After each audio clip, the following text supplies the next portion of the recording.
This is the Langstroth hive. It's the standard hive in New Zealand. In other countries they have different standards, like the national, the ware, different ones. But this one, all the parts are interchangeable because they're all the same size. The outside dimensions are 510 long by 410 wide, and the walls are 20 millimetres thick. So it will always have exactly the same internal dimensions. I'll start at the bottom and work my way up. So we start off with the base. The base comprises of the part that the hive sits on and the runners to keep it off the ground, and an entrance which is usually about 10 mil thick and runs across the whole length of the hive, but it can be reduced down. Come the winter you can add pieces of wood or have different guards to reduce the entrance to protect against wasps and vermin, and also to stop against the cold. One of the standards is a solid base.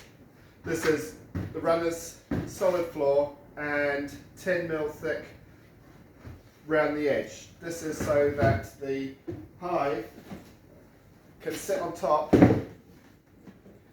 and there will be a gap for the bees to come in, and there will also be a 10 mil gap below from the frames. That is very common, certainly amongst commercials, but more commonly amongst hobbyists is the mesh base.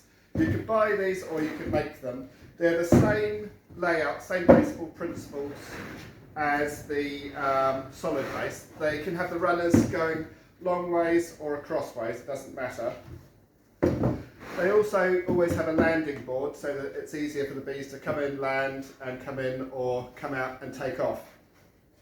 The mesh is stainless steel so it doesn't rust, and the rats and mice can't chew through it.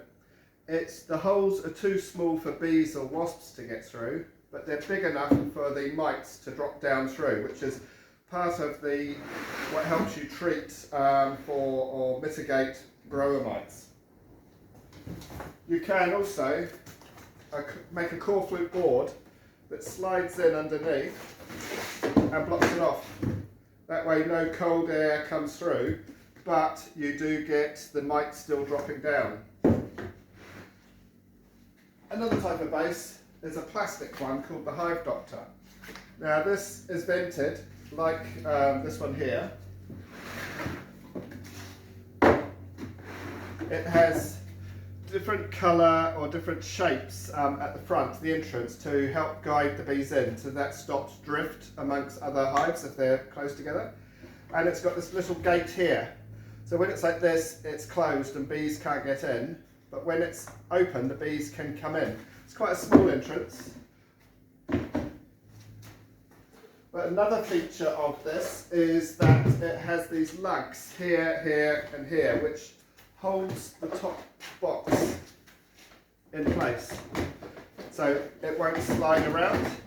Whereas one of the issues with these is certainly if you're moving it, the tops can come off, which can be quite disastrous, which is why you strap them down when you're moving. But also you will find that the bees will propolize any gaps or cracks or anything and glue it in place.